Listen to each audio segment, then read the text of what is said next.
Welcome to Nani Talks, the only anime podcast from the Mando. I'm your host, TC Division. Quantum One, Slick, Big Miko. Alright guys, you've definitely seen our guest today, and he's known all over Instagram and TikTok for his funny skits and his track SpongeBob Drill, yeah? So today on the pod, we've got Big Miko. Welcome, my bro. Okay. Welcome. And how you doing today, my bro? Me, I'm doing fantastically. I'm doing fantastic today. I guess first off, like, what we need to understand is like, who is Big Miko? Like, tell us about the journey that you've had and where you've come from. Why anime as well? Like, you know, you're an influencer. To me, you're an influencer, and you're obviously a music artist as well. What made the choice for anime come through for you? Anime specifically, I don't know. It's just always been a part of my life. Back in the day, I didn't even really know the differentiation between like anime and cartoon. So it was just like another cartoon to me. It was just like, you know, like, it was just it was show up on TV on like Jetix, or, you know what I mean, like one of those random channels where you just see like Naruto or like, just, you know what I mean? So it's like, I've always watched it. And back in the day, like, I was always obsessed with anime specifically, but I didn't know it was anime specifically. So I was like on YouTube looking up Naruto episodes 1 to 6 or something like that, trying to find like the show online. But yeah, I didn't realize that I loved anime until like, I think it was like around secondary school, where I was like, oh, this is different. That's why I like this. Like, I love cartoons as well, but Yeah. I loved anime more. There was just something that drew me to anime specifically. So when I started making videos, I don't know, I just sort of put whatever I liked into there. So like gaming naturally was in there, just like normal UK humor. And anime was just, you know, one of the biggest ones that sort of blew up my channel. So I just sort of continued it. Understood. And I guess for me, I'm thinking to myself, what made you start with the actual like Videos in general? Yeah, videos in general, yeah.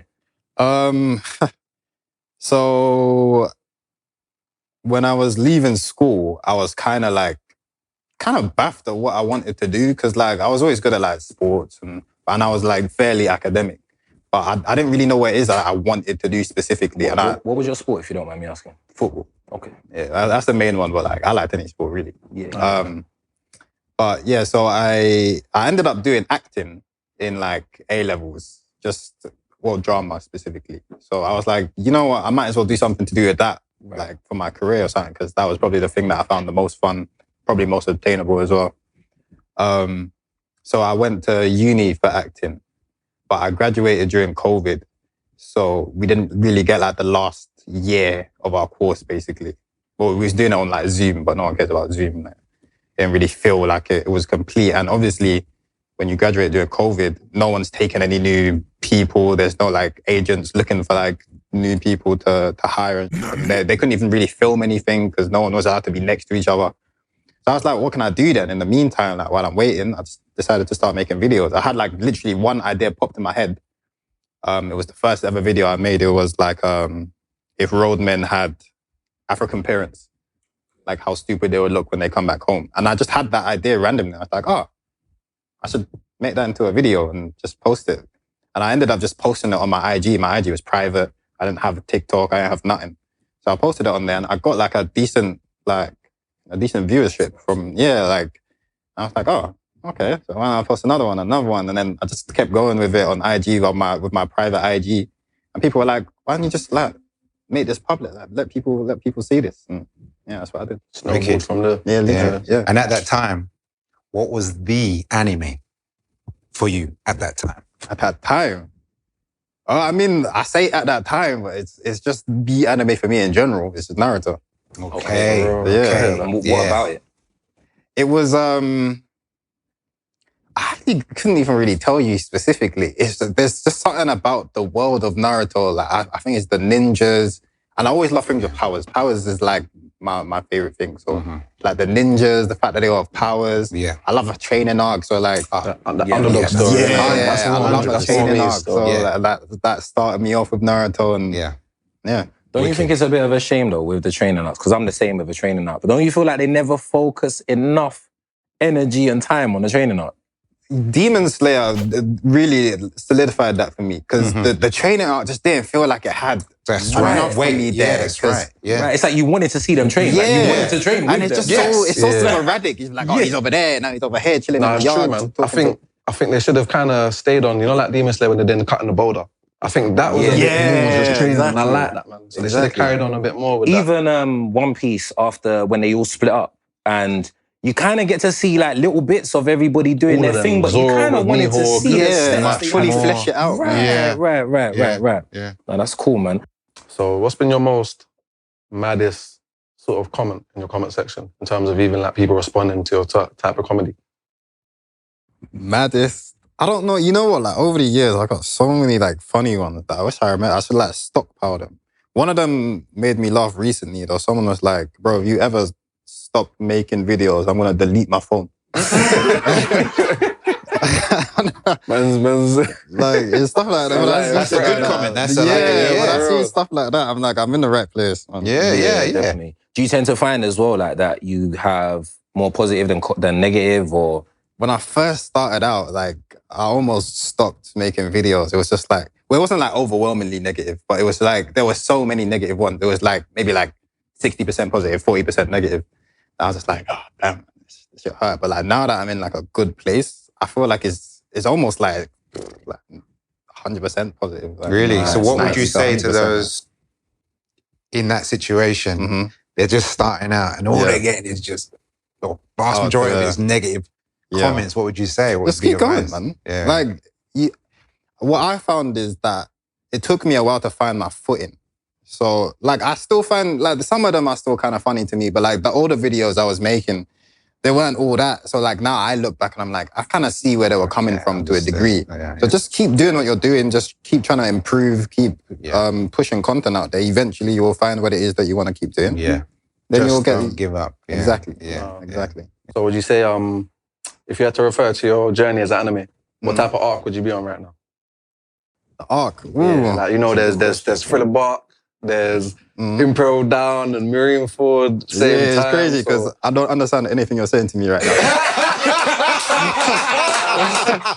I don't know what any of those words meant. Naruto, you know, for instance, you got King Tuning exams. Yeah, right. That's my language. So, you know, you know what? I'd even say I'm in a training arc myself now.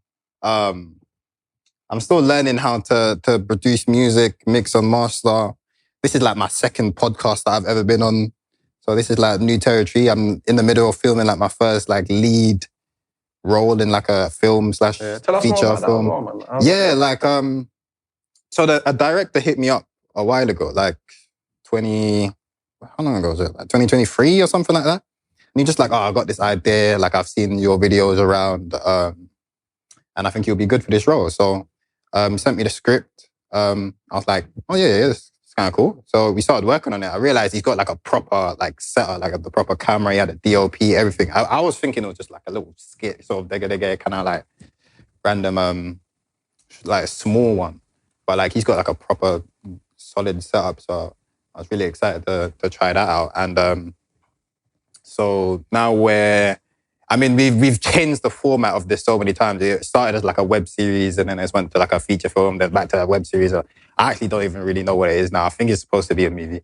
So I think where now he's written more of it, we're going to start filming soon. Hopefully, I think we're going to do some rehearsals soon and stuff like that.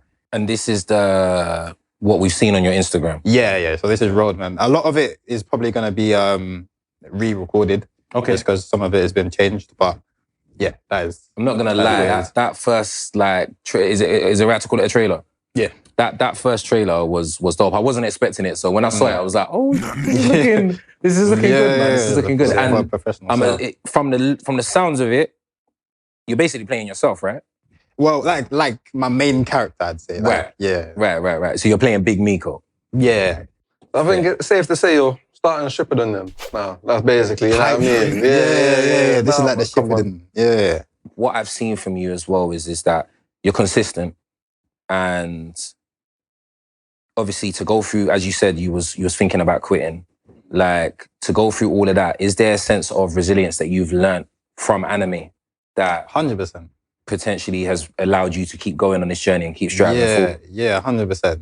Like the main Goku, Naruto's, like it's so weird because I feel like you internalize it without even realizing. Exactly. Like you're watching it, think like seeing this guy fight for his dream to become like Hokage, or seeing Goku in like a training chamber trying to become the strongest about. He loses, but then he still comes back even stronger. Mm-hmm. Like you don't even really deep what you're seeing it, but like as a kid, like you're just internalizing it, thinking, oh yeah, I kind of want to be like that. Positive like, mindset. yeah, like, persevere. exactly. Yeah. Exactly. And then I guess, obviously, so is right now, you've got a couple hats, like music.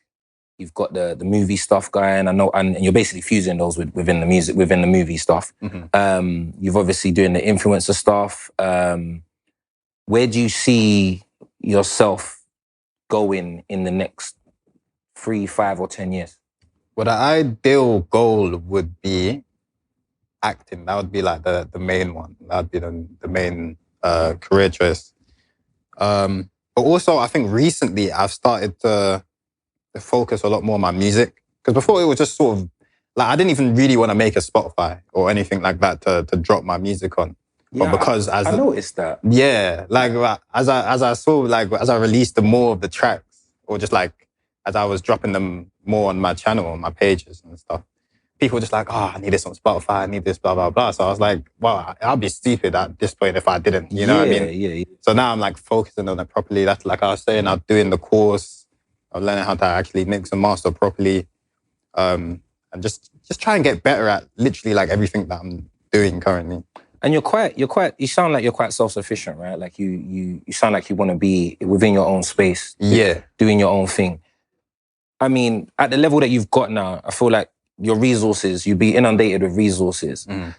What made you feel like you need to have that situation in the bag for yourself rather than just hooking up with a producer? So it was, I don't like to wait. I'm quite impatient. Like, I don't want to have to give my stuff off to someone and wait for it to come back and then be like, can you change this and blah, blah, blah, blah. I just like to be in my own sort of area, my own zone where I'm just like, well, if I can do this, why don't I do it? If I can try and do that, why don't I do it? Then everything is literally all together, all in one spot and all done by me. Like, I kind of like to be able to say that as well. Like, I did everything myself. I think it's cool as well. And is that like within your music production, is that like beats as well as recording? Yeah. Nice. What would you say that your biggest influence is from music? From music, I'd have to say, you know what? I take my influences from a lot of separate places because I don't like to stay in one like facet for too long, like one genre kind of for too long. But I'd say in terms of my like rapping and lyricism, it definitely came from Dave, I'd say. Like, okay, I hear that. Listening to Dave rap, it just, I was like, yeah, that's kind of what I'd see myself, like what I'd want to be. What's the first tune that drew him? Was it the Black Box when he's in there? The Black Box. Black Box was up there. You know what? Is it Picture Me as well? I like Jackal in the Hyde. That was one of the ones that first drew me in as well. Still. Yeah, basically all of them. Around that time is when I sort of discovered him. So I kind of just like banging out his music from then, pretty much. So how, as a Black creator, how has that affected? How has that shaped the stories and humor that you put out there? I think, I don't know, naturally, I tend to, like, even without realizing, I tend to sort of use it as a crux of the ideas that I make. I think it naturally just sort of comes out in my writing. Cool. Like I use a lot of slang words and stuff like that. And like even the music I make is very like Black culture. So I think it's just one of those things that it just sort of comes out in whatever I make. Okay. Cool. I feel like you've got like a really good like handle on being able to depict Black culture in a way that is, one, funny, two, you always come from quite an intellectual standpoint. Like it's always like who's dumb and who's not, that kind of vibe, right? Like, and you take the roadman behavior and make it look like an idiot thing, but it's banter in a sense, like which I like that because I think you're one of the rare people that actually does put these kids on blast and make them feel like what you're actually doing. That was one of the big reasons I started doing that. It was like, this shit is so dumb to me.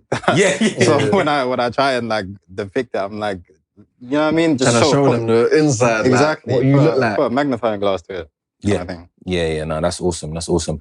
If you had to, obviously, like within music production, if you had to make or be responsible for making any, and I'm gonna give you a 2-level question, yeah, like any either any anime intro or ending, Okay. yeah. Which anime would it have been, or which intro or ending would you have loved to have been able to make? Okay. You can answer just one, or you can answer both. You know what? I would love to have been on a Pokemon intro. Okay. Like, I know it's kind of quaint, but like something about Pokemon was probably one of my. I mean, it's probably one of the most catchiest intros. The catchiest intro, and it was one of my favorites back in the day. Even still now, I'm playing Pokemon now on my DS. Like it's one of those ones I've stuck with me from like the start to the end. Fair, you know. Fair. Yeah. And then, if you could have, so is that for both of them? I think that's both of them. Yeah. Say no more. Yeah. So if you had to describe yourself as an anime character, what anime character would it be? Describe myself as an anime character. Yeah. I know we all got our favourites, but if you had Shikamaru. to say... Yeah? Shikamaru. Yeah. Okay. He's one of those guys that I've always resonated with. That's a good one still. Because he's intelligent, but he's so laid back. Like, I hate doing work. He's a drag. It's a drag. It's why I even do what I do to this like degree, because I used to work at Starbucks, waking up at like 5 in the morning. I was like, bro, I can't do this every day. I want to be my own boss, be able to do everything like whenever I want to, you know? And who would you have as a mentor? As a mentor? Ooh. Yeah. That's the question. There's only one for me. Who's yours? Yeah, for real. Jiraiya. I was going to say... I thought that, but then I was like, Sidge. brother, it's way too pervy for me. I feel like it get kind of awkward. Not that he's not an intelligent guy, but yeah. I don't know, you know. Even me, I'm stumped on that one. I'm trying I think I know who I'd choose. Go on. Like, off the top of my head, probably Gojo, you know. Only because he's going to make sure, he might leave man to do what I'm doing, but he's going to make sure that man... But he's going to make sure that I'm capable, innit? When I'm in the field, so... Yeah. I'm not going to lie. It might not be the best, but I think it's a good one still. He's going to make sure man's equipped. I'm kind of leaning towards Madara. Are you a you villain? Are you an actual demon? Bro, he could be a villain, I mean... I mean, like, I'm trying to be all powerful. Nah, that's a serious guy. At the cost of what, though? You gotta be careful. His own life. If he ain't got time for you, if you're taking long with that jutsu. I feel like how you take the lessons is everything, innit? Yeah. Like for me, I'm taking what I need to take, and I'm saying, yo, bro, do you? I'm gonna do me. You get me? Right. I'm gonna take a page of your book, but I'm gonna flip the book on its head. I'm gonna say Hashirama. Yeah, I hear that. Okay. Fair. Yeah. I liked his brother though. I think his brother was, even though he was smoke against the Uchihas. This is the thing. This was the thing. He was wicked. That was racist. Call him how it is, man. That guy was racist. Nah, trust me. And what did you think about Orochimaru? Huh? What did you think about Orochimaru? What about him? Was he your guy? Like, how did you? I fuck with him as a character. He was weird as hell. Careful, yeah. You gotta be careful. You gotta be careful. We've called him out as a paedophile over here. Yeah, that's what I mean. Like, because he's one of those guys who work well for the character that they're trying to portray. You know what I mean? Like, he's an evil demon type thing. But yeah, like, obviously, he had some very questionable choices. He did. Yeah. I think for me, then, the next thing that I would like to know is, in terms of your movie situation, live action, who would you like to play? Oh, in the anime? Ooh. Who could I even play? Like...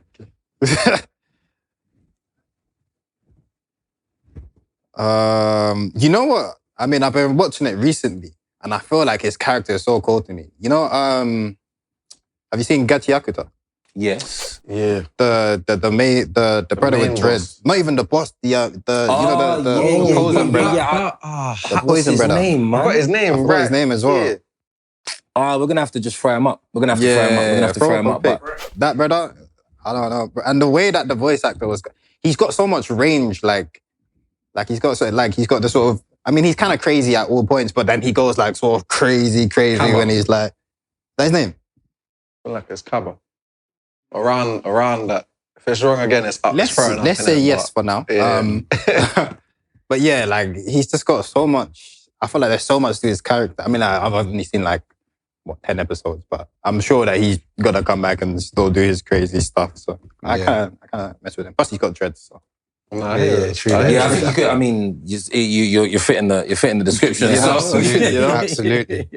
And perhaps maybe one of the most controversial questions: right? Sub or dubbed? I plead the fifth. No, dub for me, man. It's dub all the way. Cape is smiling over there, people. He's smiling. It's dub all the way, man. When what? Are you gonna then pull to the same guy as well for like best dub? The best dubbing is that character. In all of anime? Yeah. I mean, probably not. Okay. He only had like a couple episodes. So who you reaching for? Best dub of all time. It's hard though, because like it depends on the character and like what they wanted to show with their character. Right. I don't know. I like a lot of people. I like Merriwem's dub from Hunter. Oh, the bug, yeah. I've only listened to that in subs, so I can't even have an opinion on it. I mess with his dub. Hunter. What did you make of that? What, the anime? Yeah. Top 5. Come on. Yeah. Top 5. Yeah. So go on, top 5. What is it? Top 5. Naruto. Cool. Dragon Ball. Hunter. Obviously. You know what's weird? Like I have this top 5 in my head, but I can't even think of them now. Okay. I feel like I'd say something stupid. Well, we've got top 3. I would have had JJK in there. It was on track. Mm-hmm. And then I read the manga and then. Oh, for real? Yeah. Yeah. Okay, fair. I do feel like that the new school are lacking on their ending. They don't know how to end it. They're starting off good. And it almost, I've deemed it to crash grabs.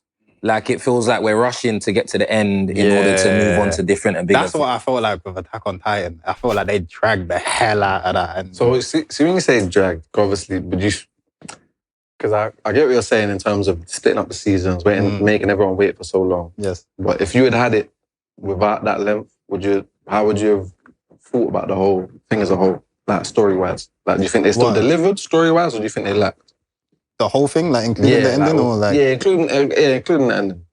Yeah, I mean, I'm now. This is gonna be controversial, but I'm one of those people that are like I liked it, but it was like it didn't like hit for me the way I see it hit for everyone else. Okay, cool. I don't want to call it mid, but like it was like oh my, finally like, I found somebody. You know what I mean? Like.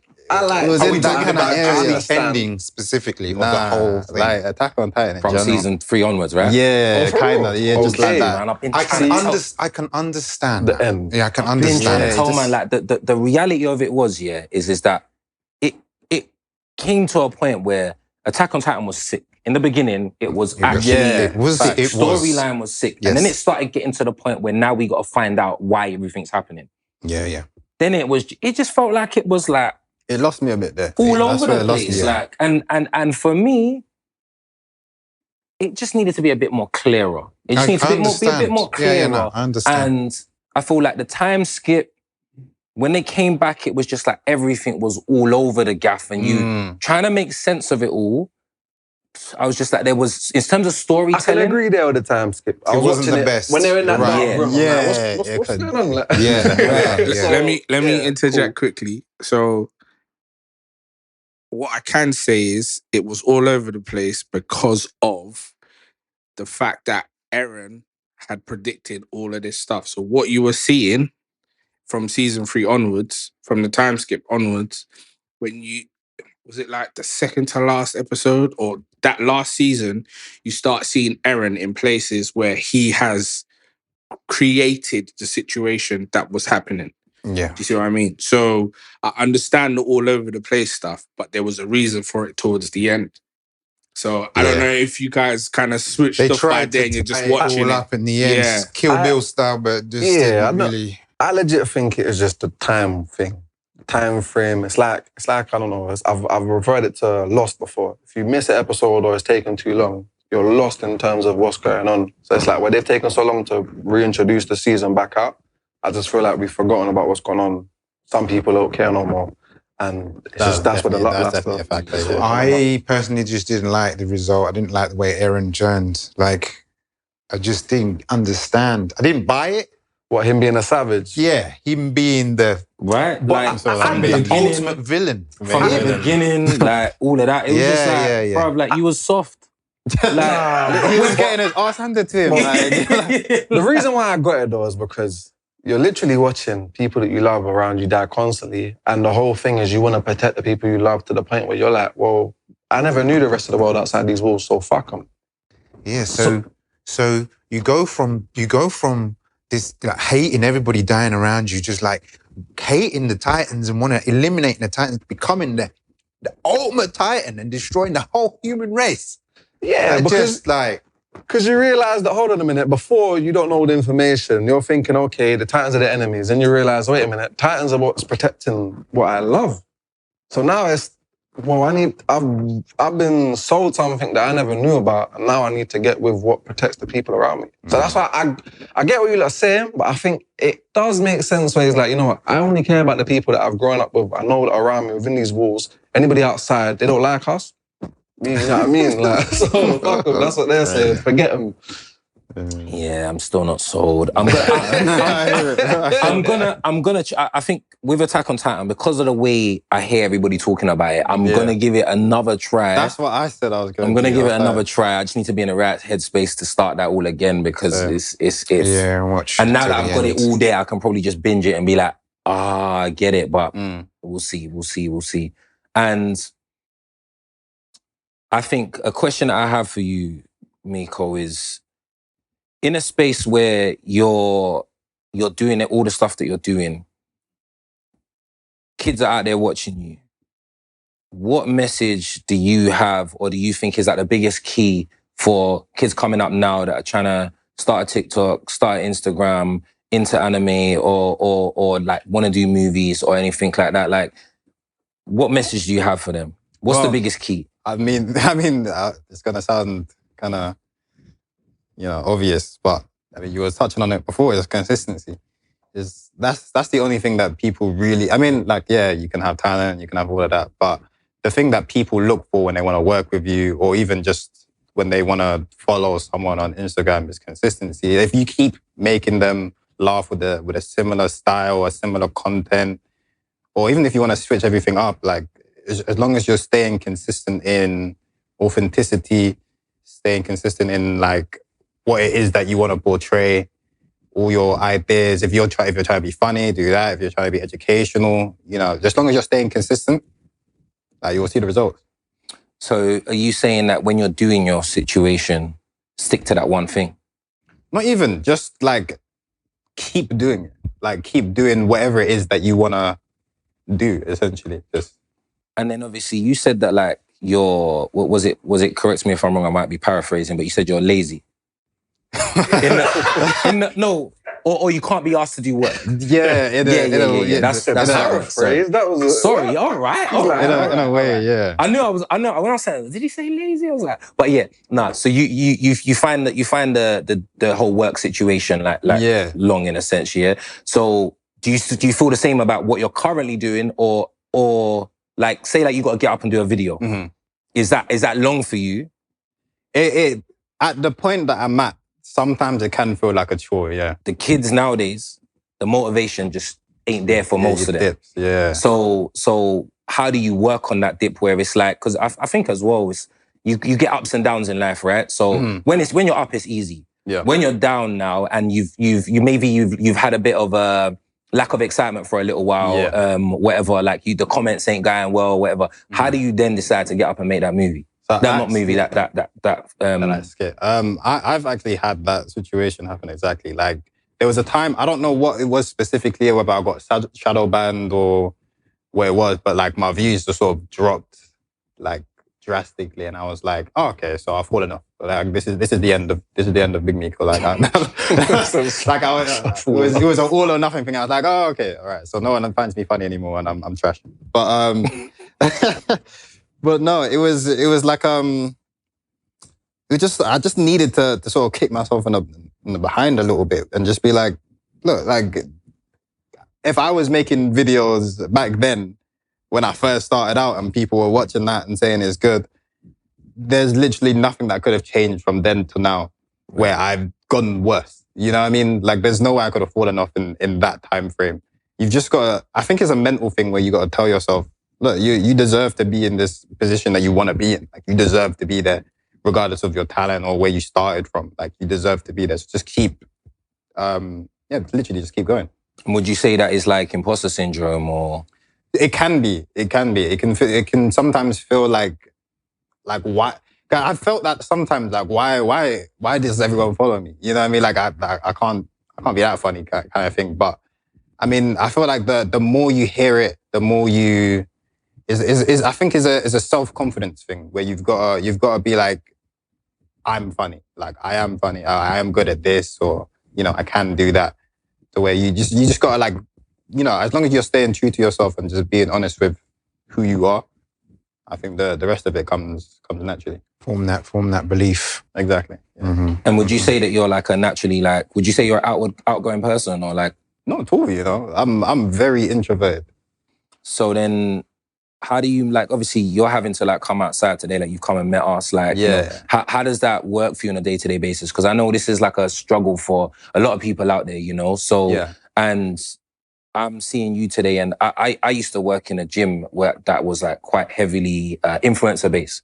Right. And what you notice for me, the first thing that I noticed with influencers is the person that you see is not the person. But from the moment we've met you, that's you. Like, I never expected it to be that today. Like, it's just everything comes natural to you. That whole vibe that you portray is like that's from what I'm seeing. Yeah. It seems like that's just been your personality. Yeah. So how do you be introverted and look extroverted? You know what? I think it's taken a lot of practice. I struggle to like speak to people that I don't know in a lot of these situations. Like, I've been going to events recently, like anime events or just like gaming events or Comic-Cons and stuff like that. And knowing the person I am, I feel like I have to, not like put on a persona, but like have to, like, if people want to come up and speak to me, I know that I want to have a conversation with them, even though it makes me awkward or sort of uncomfortable. So I kind of like push myself. You got to push yourself past your limits, you know what I mean? And some Naruto kind of stuff. Like, I feel like you have to like, just wherever you feel like you are, you can definitely be in a better place. I started off very shy, like in an event that like I'd probably just be sitting in the corner, just chilling by myself, waiting for someone to come and speak to me. And I'm like, why don't I just go up and speak to someone? Like, what's the worst thing that can happen? Like, if I don't know what to say now, start the conversation, you'll probably find something to say at some point, you know? So it's just like, just pushing yourself to be better and just to get outside of your comfort zone. And would you say like that was a fear that you're overcoming or you've overcome? I say I'm still overcoming it. It's still very much awkward to see people, and like, even if like a fan comes up to me like, oh, I love your stuff, or like I still don't know how to like react, or like, you know, like it's still very much a work in progress, but I'm definitely in a much better place than I was when I started off. Mm-hmm. Yeah. I think it's a situation as well, like if you have, because I know for me, I've had something similar, but I find that like when I'm seeing you, I feel like you've got a good poker face. So I wouldn't have been able to tell that off of the bat, but I could hear it as we're talking that might be a situation for you. So how long has it taken you to get to this point?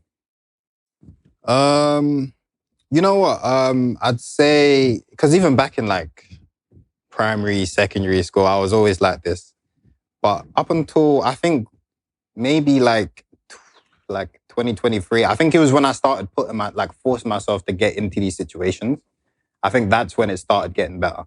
Yeah. Because I think it was so easy because I was so cooped up in my room. That's where I was making all my videos, you know what I mean? So it was so easy for me to just be like, oh, there's an event happening. I don't have to go. That way I don't have to speak to anyone. I can just, stay here.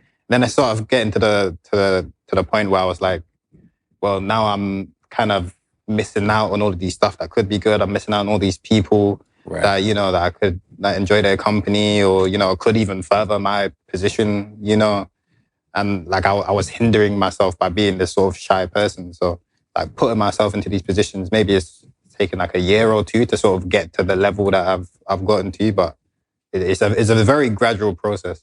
So just like anime, that uncomfortable arc, you need to push yourself. You need that. Yeah, exactly. You need that uncomfortable. I hear it, man.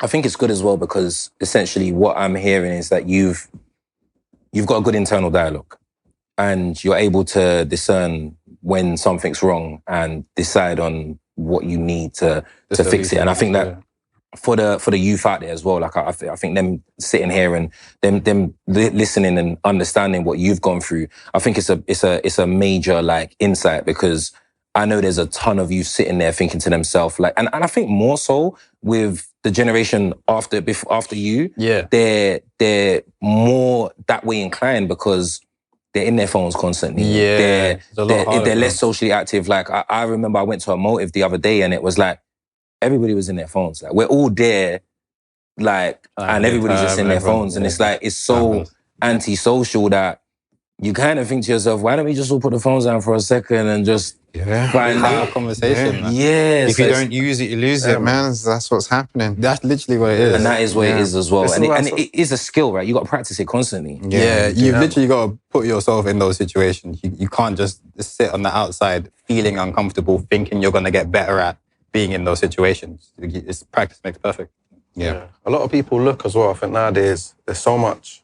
People want instant gratification and there's so much outlet they get to see. It's almost like they're looking at it and they're like, right, they can't even fathom themselves in certain places. And most of the time, we know that there's a lot of people that, some people may have it like that, and a lot of the majority that are showing it isn't like that. But they're making a lot of the youth feel like it's easy. That it's easy, and they look to themselves like, right, why can't I can't really do that. Like, how do I get to them places? It's too hard. I even get a lot of messages saying, oh yeah, I'm just starting out. I don't know how to do this, blah, blah, blah. It's literally just, if you think it's going to be easy, you think this is a quick way to get money, it's never going to work out for you. Yeah. You have to know that this is actual work. Like this is like people do this from like young all the way up into this level. And like people see Kai Cenat doing his stuff and be like, oh yeah, I want to be like that. It came so easy for him. But he started back when he was in like secondary school or something, like building this persona. So they don't realize it's a gradual process that takes a lot of time to do. It's not easy. You just like burst up on the algorithm and suddenly you're a famous person. Yeah. But that being said, your first step is in fact many steps in front or further than everybody else or the majority. Yeah. Do you know what I mean? To take that first step, that first leap, the vast majority ain't taking that. Everyone else so if it doesn't fit the bill and it's not good, if it doesn't appear to be good, you're still leaps ahead of everybody else. Yeah, that's true, actually, yeah. How are you... Do you always feel like you've had like a business mindset? Nah. I even still don't think I do, to be honest. So this is what I was going to say, because obviously you're doing movies now, right? Mm-hmm. Like, how do you navigate them? Like, how did you... This one that you're doing now, like, how much of a learning curve has it been for you to navigate? Like, I'm assuming there's been like contracts, stuff like that. Like, how has that been something that you've had to... What kind of learning experience has that been for you? So like the business aspect of it? Yeah. You know what? That's like the one thing you don't see behind the scenes. You know, when you're watching people, influencers, you don't realize there's so many, like, there's such a business aspect to it. Like, you've got to reach out to partners and then you've got to sign these contracts. And in order to do this, you got to be able to, you know, speak to like a higher up, a manager, in order to be able to film it. You know, like you don't see that part. It's definitely like, it's a big learning curve. I think that's probably one of the biggest ones that I've found recently. That it's hard to like, there's no manual for that specifically. You know, I feel like it's kind of like, there's a lot of people that are like, oh, if you want to blow up on TikTok, or you got to do this, blah, blah, blah. But there's no like manual for like, oh, if you want better business partners, this is how you do it. And so like, I've been trying to like speak to a lot of people who are like ahead of me in like where they are, just trying to see like how it is that you start getting to this business side of the industry. No, that's cool. And I guess what you are going through right now, you're going to be hitting bumps in the road and whatnot, but it's just keep on persevering throughout everything. And I think, do you find that you have to like leverage AI a lot and stuff like that to even navigate these contracts or anything like that? I haven't personally used AI, but I'd say like for any of the younger generation starting off or even trying to learn how to do it, I mean, make use of AI. That is here to stay, you know what I mean? Like, and it's useful.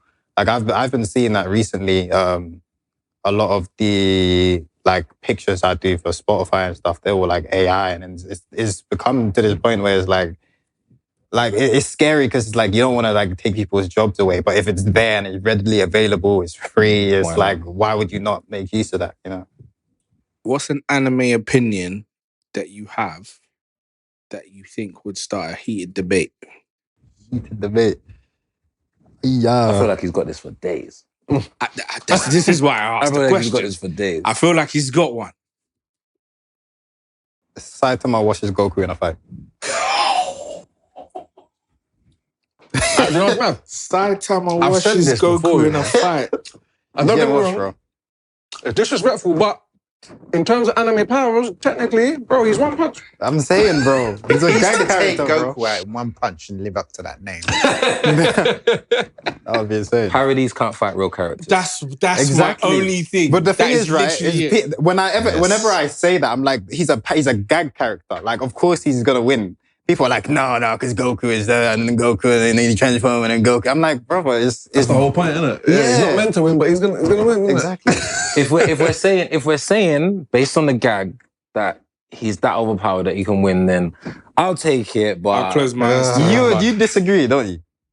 I just think, Goku does the 500 squats. Goku does the handstand press ups. If they was in the same world. Yeah, Goku will be the better one punch. Look, what we can maybe say is if Goku gets hands on one punch first, yeah, maybe, but if one punch in it, that's what it takes. He just needs one punch. Goku needs one Kamehameha from distance. And he's out of there, bro. Like, Saitama's not getting hit by that. I don't know, man. I don't know. He's not getting hit by Krillin that. to hold him and it's game. Why is Krillin there? What's Krillin doing? He's expendable. What's Krillin doing? the first punch. But why is he there, though? He's just It's a expendable. 1v1 and Krillin shows up out of nowhere, starts holding on to the character. What if Genos was there then? What? Like... I can't lie. I can't see. Even though I know Krillin's still meant to be strong, but like he just said, if Genos is there, I'll be real. Genos is Genos is taking Krillin. Maybe I should have given him Vegeta.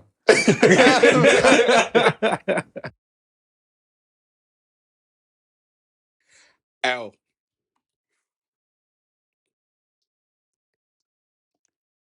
Bro, that's the lightest one in this world. Don't say that, man. What are you saying that for? Pressure. There's a very big one. Bro, 5, the biggest. 4, 3. In this room right now. Right now. Oh, shut it!